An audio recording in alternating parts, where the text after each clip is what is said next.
Hey everybody, this is Josh here with GigaZone Gaming, brought to you by Paul Bunyan Communications. Just want to remind everyone that we've got a League of Legends tournament coming up real soon. If you're interested in competing with that, the sign-up deadline would be September 16th, and the actual game day will be November 12th at the Sanford Center right here in Bemidji. So today I'm taking a look at No Man's Sky. It came out. It's a big deal. Give you kind of a little bit of a first look and my impressions of it.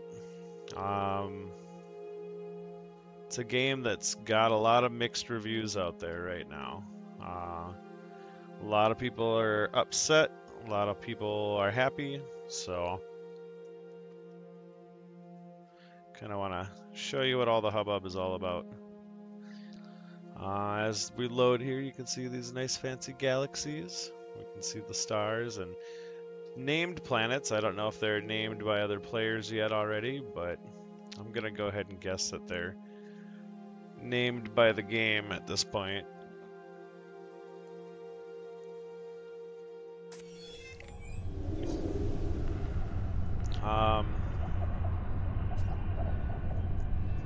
Really, so far this game has been exactly what I wanted. It's exactly what they said they were going to give, as far as I'm concerned, outside of some of that controversy with the multiplayer. If you don't know about that, a quick Google search will bring you right up to speed.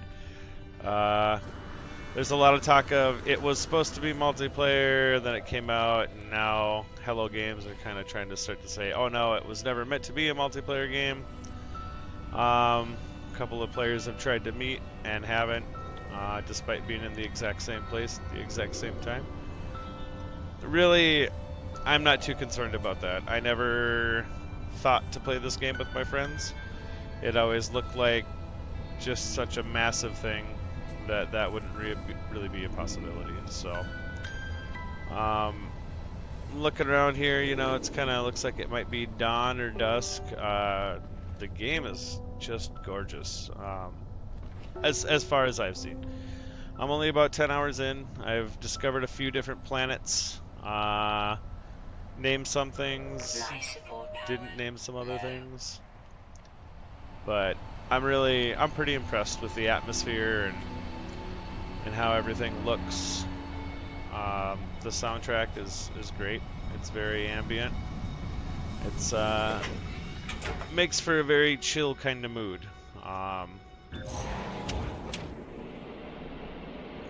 There's been some static given to the game. A lot of people think that it's bad that you can't crash your starship into the planet, but I don't think that that's what this game was ever really about. If I had to guess, that wasn't really what they were going for. There are some other great space sims out there. There are hard space sims out there that are very realistic. Evacron Legacy, of course, the X series, Starship or Star Citizen's right around the corner. So, I mean, if that's what you're looking for, you can find it. Those games are out there for you, and that's not this game. I think that they meant for this game to be a more relaxed experience. The focus is really on exploring, and that's what it's about. They want you to have fun. They want you to explore. They don't want you to worry about burning up in the atmosphere on your way in. They don't want you to worry about, you know, using hyperspace and ending up in the middle of a planet. I don't think that's what they were really intending for any of this. But, you know, we'll take a little look here. You've got basically three things that really mean something to you, and that's your exosuit, your starship, and your multi-tool. Inventory management is really heavily emphasized in this game. As you can see, my starship only has 16 slots of inventory there available to it. So it's tricky. I mean, what am I going to take? Every add-on to your ship takes a little space up in your inventory for one thing. But then you need to decide what's important to bring with you. I mean, we've got trade items, we've got fuel for our engines, we've got, you know, fuel for our exosuit. It's tricky, so it's always a challenge to go out and try to find more inventory slots, however you might find those. Occasionally you'll find some crashed pods out there that might increase your suit inventory. Whenever you're looking at getting a new ship, you're definitely worried about how much inventory slots are in there and whether or not you can maximize those. I don't know. I'm kind of a fan of that. You know, it makes you feel like you have to think. You have to use your mind.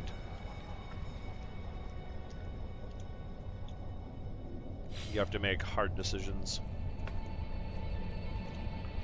There we go. So as you run around on these planets, I'm sure everyone has heard, you know, there's quintillions of them. It's a lot of space out there. I've really tried to spend the majority of my time on this planet. My own little personal goal is when you discover all the important parts on a planet, then you get a little bonus of 200,000 credits. And obviously I'm making credits other ways too, but it's what's driving me forward right now. I wanna name everything on this planet. It's my first planet. I named it after me and my characters, so I want to make it count. So you'll bop around these planets and you'll find points of interest and chests and items and stuff to sell. You know, there's been a lot of gripe about the sameness of it. You know, as the game goes on, people get sick of doing this, but you know, I guess to me, this is what the game was supposed to be about. There's a lot of different mysteries that I've kind of come across, a lot of different puzzles that make you think, you know. Nothing excessive, you don't need to be a rocket scientist necessarily, but having a brain in your head is going to be a bonus, and I'm a fan of games like that. I don't want my hand held. I want there to be a little bit of mystery out there. A lot of the things that I found, you know, somewhat frustrating about the game or curious about the game have been solved just by playing and finding new stuff. You know, initially you start out, this is your multi-tool, you use it for mining, but then you also end up later on, and this is kind of frustrating because let's see here, these drones are a constant thorn in my side. They're always scanning the planets for me and trying to call me in as an intruder. But if you look, you can use your mining beam as a weapon, and you know, that's cool. It makes sense, but I was frustrated and I wanted a weapon. But you do end up getting one, you know. If you play for a while, it's not too long before you find out that your mining beam can be your weapon as well. And that's cool. Again, it frustrated me at first, but I stuck with it. I found some stuff, and the next thing you know, I had the thing that I felt that the game was missing, and I really hope that that's the case throughout. Because I know so much of the game counts on exploration to keep you interested and invested in it. I've done a really good job of not going online. I haven't Googled anything. I haven't looked for the answers to anything. I don't want the internet to assist me in this. I want to do it myself, and I think that that's maybe where a lot of the fun in it's come for me. I'd pop back in my ship here. Take a little look at our inventory and what we can swap back and forth, maybe. Because I'm getting pretty full up.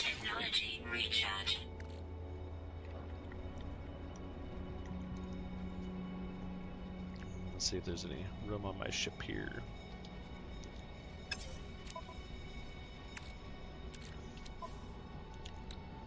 So yeah, the more you play, the more you kind of find little bits and pieces of technology. You'll use those technology to do things like improve your engines or improve your deflector shields, and essentially, hopefully, improve your life. But like I said, those improvements do take up space in your inventory, and that gets a little bit tricky. The balancing act is tricky. For instance, this Pulse Jet Sigma increases maneuverability and longer boost during spaceflight, which sounds awesome. But mainly the draw for it for me is it also improves your Thamium-9 consumption, which is kind of the main fuel of your pulse engines. I don't want to think about what might happen to me if I were trapped out in space. So I'm going to kind of maybe look at that, but at the same time, it's going to take up an inventory slot. Is it worth it? Am I getting around just fine now? It's a judgment call. It's a balancing act. So, I just lit a beacon and it showed me my way to this shelter over here, which is purported to have an advanced alien race in it. So, I'm gonna go check that out. This part gets a little bit frustrating for me. You know, every time you lift off, it costs you fuel, and it's really tricky to find these landing pads and land on them. And if I want to do any trading with the alien inside, I'm gonna want my ship nearby so that I can trade the things in there as well. I like that it takes fuel to take off. I just wish that they maybe had polished that landing mechanism a little better. Maybe a lock-on button, something like that, so you can tell your ship where you're headed. But again, it's a small concern. Radiation protection stabilizing. You know, again, these space pods look very spacey. They look like the kind of habitat you'd expect to find on a hostile planet. And then we've got these little guys here, the Gek, which I have been doing my best to decipher their language so that I can understand what they're saying when I run into them.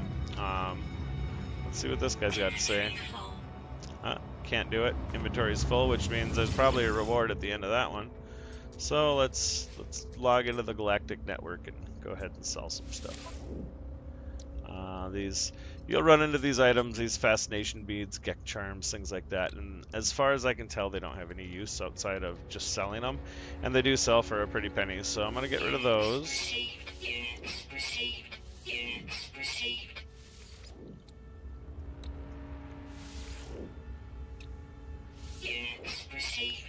I'm surprised that Gek nip went for so little. Oh, let's see here. And then I want to access my Starship inventory too. So.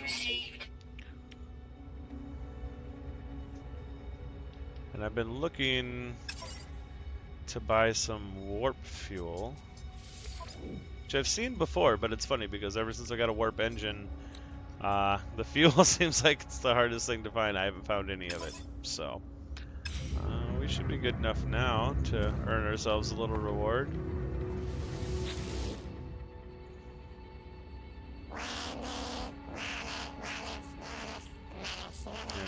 So you can see kind of down in the bottom left there, you know, we've got what he says to me, and the words that I can understand obviously in English are the words that I know. I've discovered those.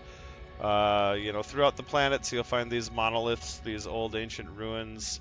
The more you seek them out, the more you'll end up understanding about this Gek race and what they're trying to say. And then you'll use that to kind of solve puzzles to get these little rewards. So friend, he likes me, which is good. I think he's a salesman. It says sales Gek there.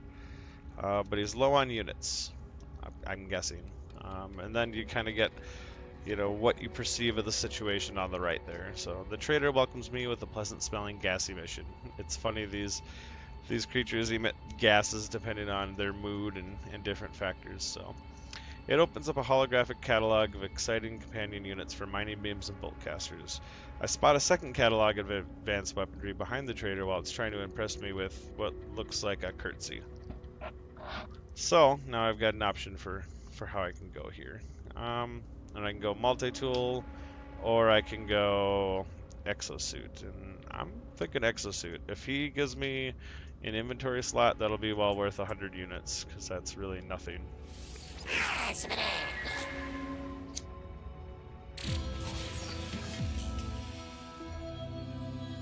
Well, not so lucky to get a new inventory slot, but a better toxin suppressor I'm sure might come in handy as I go exploring. So, I'll take it. Thank you, little Gek man. You are awesome. And you'll hit these milestones. They're kind of like little mini achievements. I'm a fan of them. It gives you a little pat on the back, makes you want to keep moving forward. Makes you want to get out there and see more. Radiation protection. These are little multi-tool tech databases where you may or may not learn a new technology for your multi-tool that we looked at earlier. They're handy. I don't usually look at them too much until I start thinking, man, I really need something. I need my multi-tool to be better at something. I need it to be a better weapon, or I need it to, you know, mine things better. And that's when I kind of go in and I start to look and see, well, what's available to me.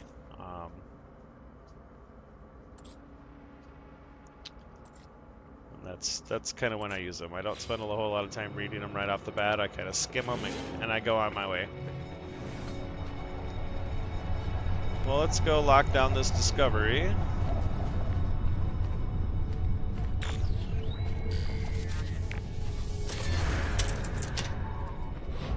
The Jouf Plains. That's a fine name. But, you know, I might want to put my mark on it, and I'll kind of access that naming system that we've heard so much about.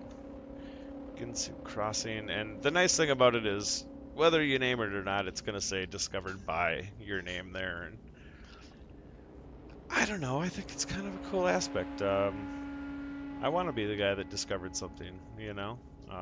I've always loved exploring and discovering in games, and maybe that's why this one speaks to me the way it does, and doesn't irritate me so much. UGF Plains. Oh. Too late to rename it. You wanna do that before you upload it, I guess. So let's save my game one more time.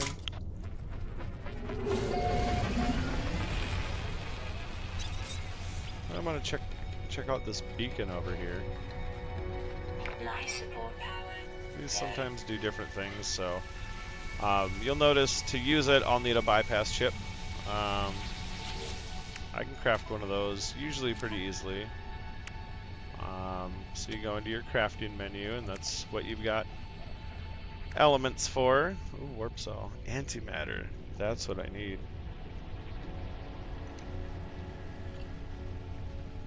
Well, that puts a new spin on things. Well, let's check this out.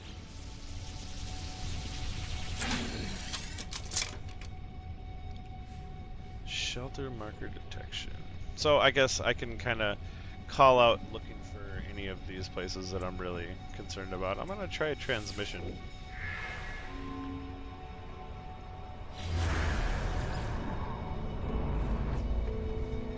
Observatory detected.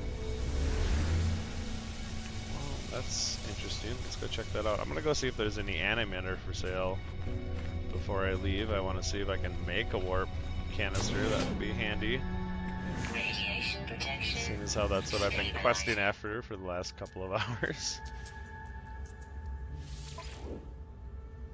Oh, big money, no whammies. No such luck.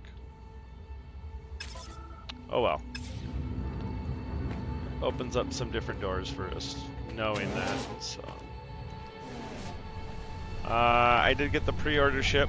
I was pretty pleasantly surprised to find, you know, the pre-order ship wasn't 100,000 times better than what I started with.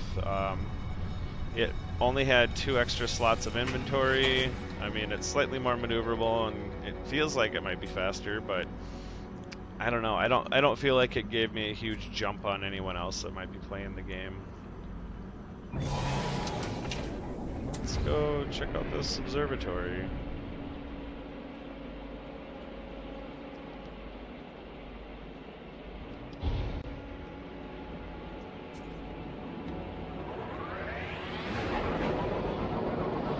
The space, you know, the ship controls I feel like are a little wonky.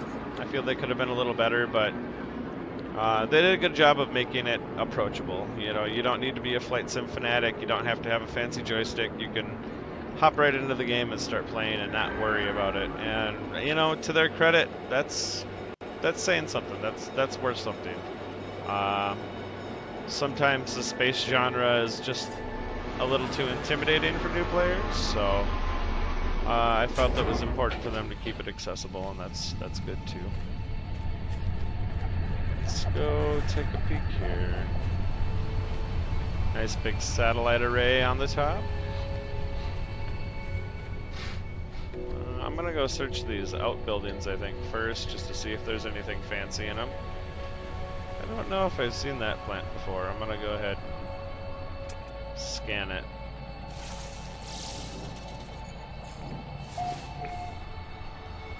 There it is. So you'll be able to upload those and name them too. You know, chances are you might be the first person seeing this thing. So it's fun to throw it up there. I'm just gonna rename this one Banana Boat. Because it kind of looks like it. So.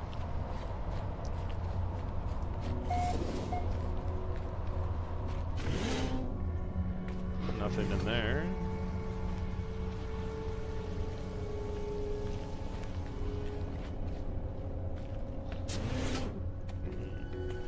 Radiation protection stabilizing. Excellent. Can always use my grenades to do more for me. I haven't quite figured out how to reload my grenades yet. You know, everything else is pretty self-explanatory, but maybe I can't until they're depleted. That's kind of my best guess. But they're handy. There are factories out there with big iron doors that are locked to you, and nothing gets you through faster than one of those grenades, that's for sure.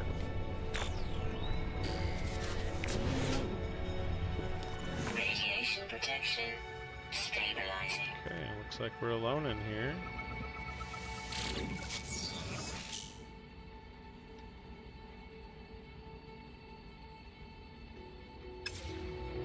Maximum damage. Units received. Might be worth it.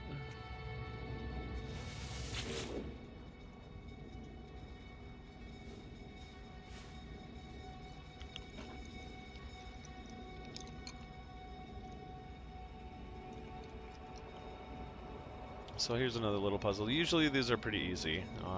You know, we can see 3941. Next number in the sequence is 9413. Then 4139. So we can kind of see they're just kind of rotating into the next number.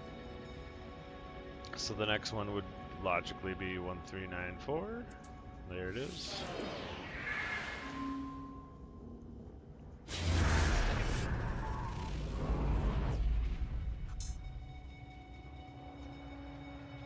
Shows me a nice little point up there.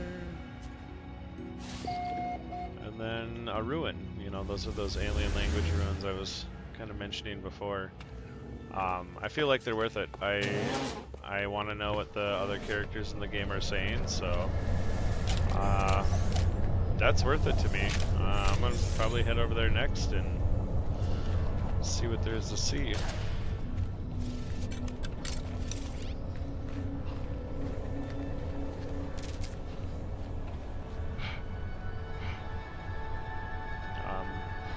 Again, the environments, they look pretty great.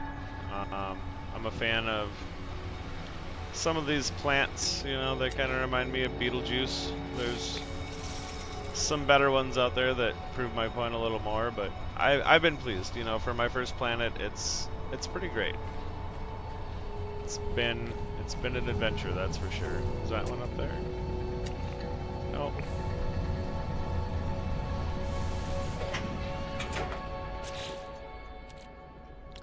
Well, let's recharge those launch thrusters. Technology recharge. You know, so at the end of the day, like I said, I've been really impressed with it. I've had a lot of fun with it. I Technology recharge. hope to have more fun. I hope I don't get sick of it soon like others have, but Technology I just don't see it happening. Like I said again, I think they delivered. I think they delivered the game that they said they would, and there's rumors of some new implements maybe coming out in the new patches. I'd like to see some base building. I'd like to make this planet mine with a little base, but we'll see. We'll see what they say. Oh, actually, I don't know that I actually discovered that place.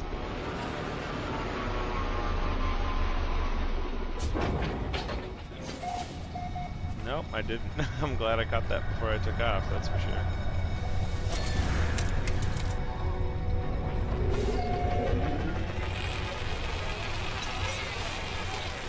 Take a little look-see, see if that's one of the places. And it was. It looks like it. The Upange. I had 3 that I had to, I thought, but Units received. let's upload it. One step closer. One step closer to my personal goal.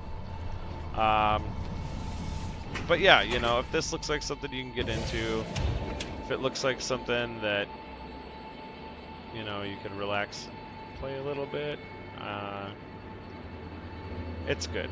I would recommend it to just about everyone. Again, it's only for a certain kind of player. It's only for someone who's going to find some gratification in finding new things, even if they might be somewhat similar, and puzzling things out. That's really been the most fun for me, is actually just jumping into something new and really trying to make it mine. Let's see if we can. I'm gonna drop in here real quick, see if there's anything awesome. Another Gek. Radiation protection. Stabilizing.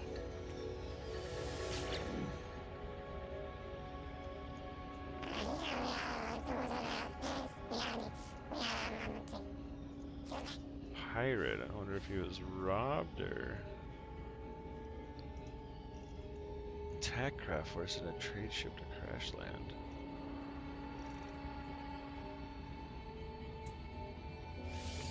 Reassure him with my bolt thruster. Not to be trusted. Oh, well, that's, I guess there's a first for everything. You know, you would think if he was afraid of pirates, then he could have relaxed a little bit, knowing that I could defend myself. But maybe he was scared for himself, and maybe he didn't have my best interest in mind. I'm gonna go ahead and go with that narrative. These guys.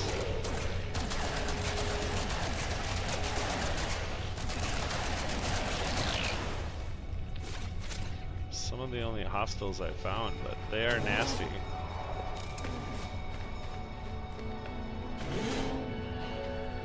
Radiation protection. Stabilizing. Ooh, homing bolt. Units received.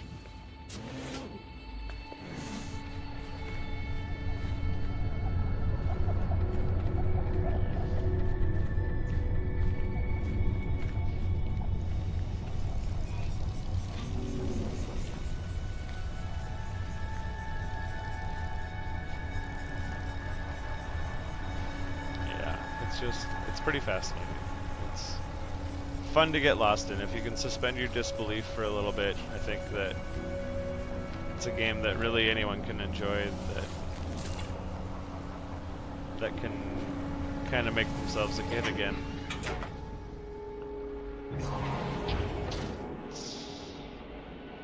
See if we can get to that ruin without any more distraction. It's tough. You don't want to miss one of those spots, you know. You don't want to be backtracking trying to figure out that last place you didn't quite find.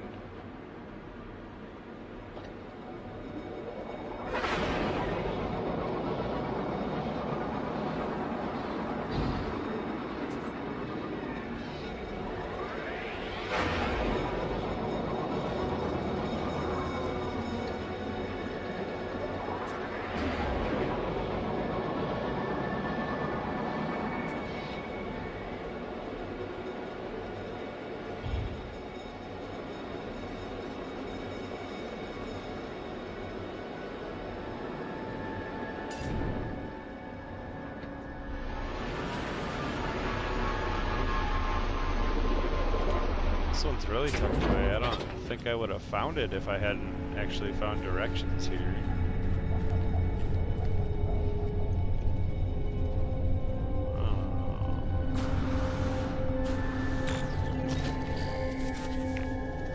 So this has kind of been, you know, one of the more fun things for me is actually finding these monoliths and learning more about the history of these creatures.